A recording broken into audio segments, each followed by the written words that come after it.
right, today we're going to be talking about cabinet materials and kind of which cabinet materials are kind of their quality, price range a little bit. We're not going to get into specific numbers, but I'll give you some vague ideas and, kind of helping you decide which materials might be best for you. All right, so when we're talking about cabinets, there's a lot of different materials going on. So there's the general construction, which would be considered the construction of the carcass. It's basically the main cabinet, right? And then in addition to that, you have the drawers, and then the drawer fronts, and then the doors. And then beyond that, we can talk about hardware like hinges, slides, even pull hardware like handles and knobs. Let's start with the carcass, all right? So with the carcass, you can get the carcass built out of three main categories: all wood or natural wood. Second category would be engineered wood, and there's a wide range of qualities in that category. And then metal. Those are kind of the three categories you can deal with. We're gonna sort of not talk too much about metal, just simply because I've never worked with metal cabinets, never installed them, never,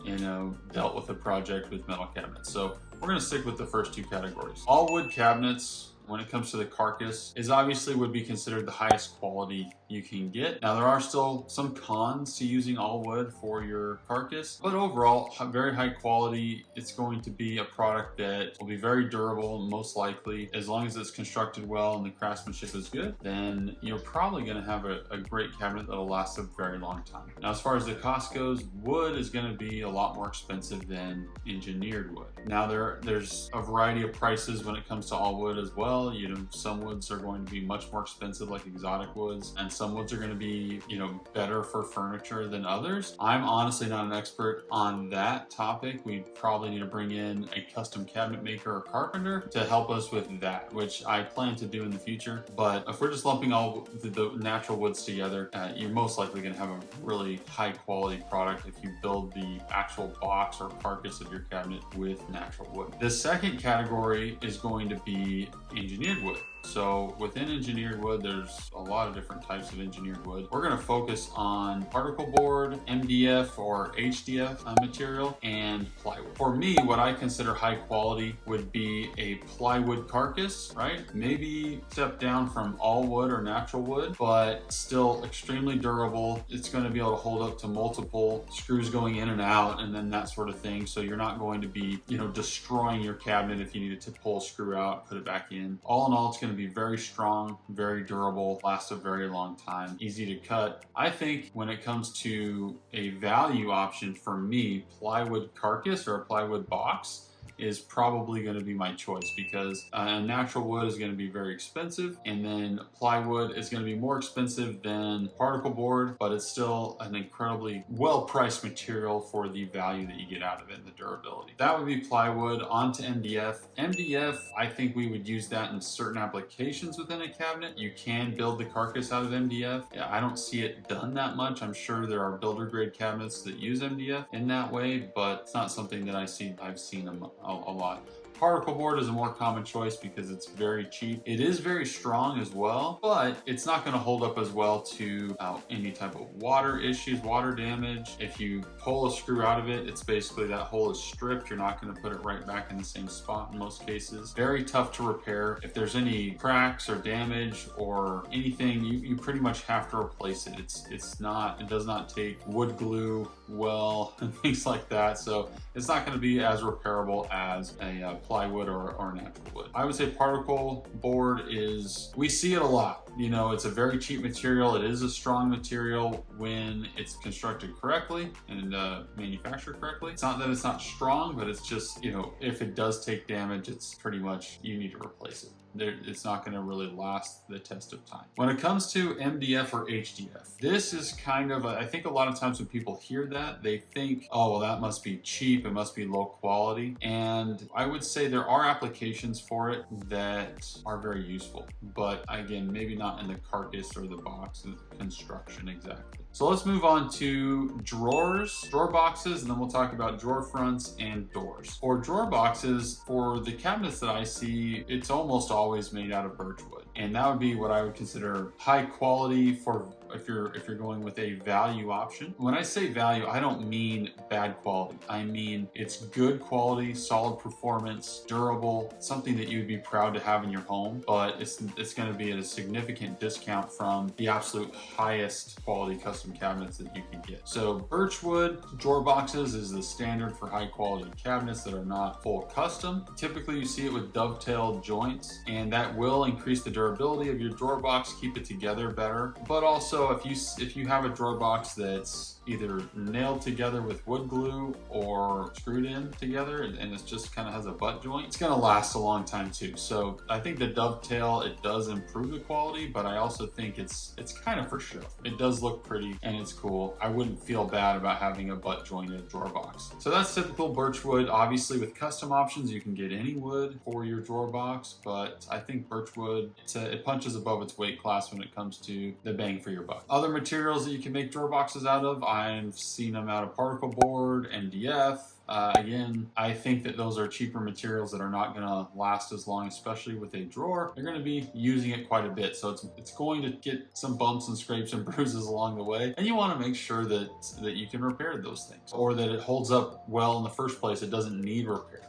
And an all wood drawer box is going to be much more likely to perform well in those scenarios. Going on to the drawer fronts and the doors, we're going to kind of lump these together in one category. Let's just take a shaker style, for example, which is a very popular style right now, where you have a frame around the edges of the door and a centerpiece. So it's called a 5-piece door or drawer front because it has the 4 frame pieces and then the center panel in the middle. And usually with shaker cabinets, if it's high quality pre-manufactured cabinet, RTA cabinet, or ready to assemble, excuse me, is what that stands for, you're going to see a wood frame. It's either going to be birch or pine, and then the center panel almost always is going to be either MDF or HDF. And MDF is a medium density material, HDF is a high density material, considered a little bit higher quality. Now the reason that you have that MDF panel in the middle, it's actually for a good reason. It's not just to use cheaper materials, which of course it is, but the downside of wood, especially when you're talking about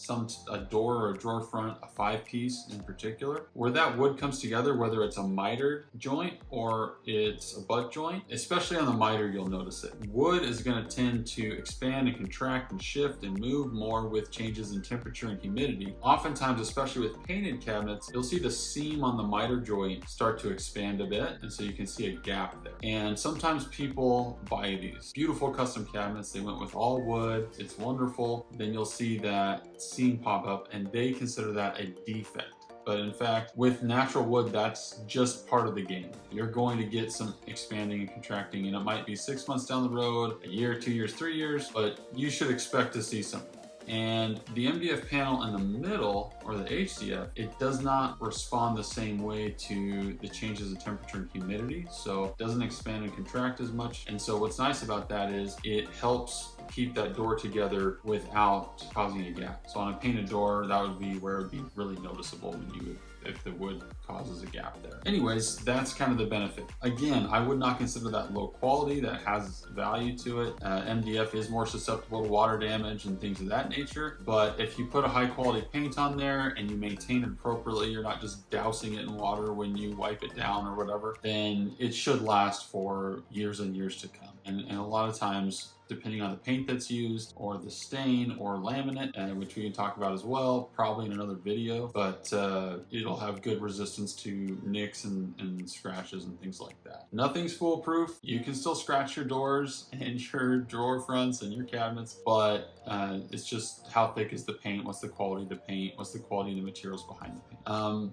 Last category of materials we want to talk about is pull hardware. Honestly, pull hardware is an area where I can't really tell you go here, go there for the best quality. I think most pull hardware these days is sort of on the cheaper end when it comes to quality of materials used. It's going to be the hollow type handles, and for all practical purposes, they'll probably last a really long time. There are higher quality pull handles or pull hardware and knobs, which will be made of some type of solid material. It's not hollow, usually going to be heavier. You can feel the difference in quality. Those are going to be much more expensive, but it's also going to come with, when you you're opening your cabinets, you can feel when you have a cheap cabinet door, cheap cabinet, cheap hardware, it feels weak. You know, it doesn't feel super sturdy and solid. And so, you know, when you open and shut it, it just doesn't have that feel of quality to it. And when you have quality cabinets with, even with a plywood carcass and wood and MDF combination doors and drawer fronts and all wood drawer box, that's gonna have a nice quality feel. It'll have a little bit of heft to it.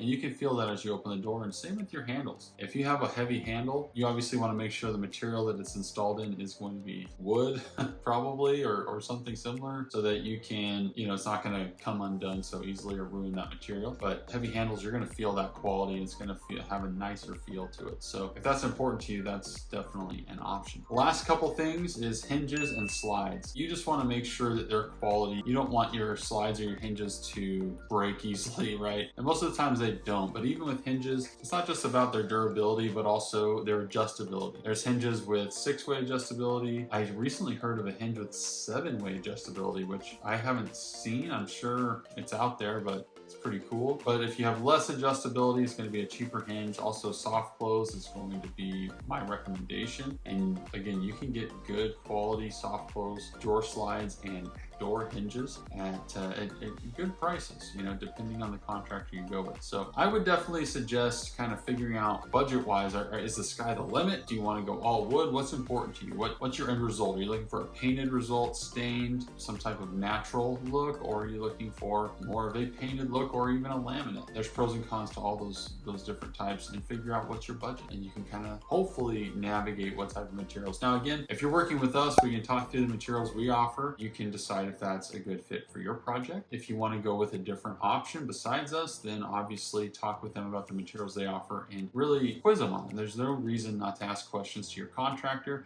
You're going to be investing a lot of money with them, and so it's really important that you get your value out of it, and feel free to use that relationship to its fullest. So with all that being said, hopefully that was helpful. I appreciate your time with us today, and have a good one.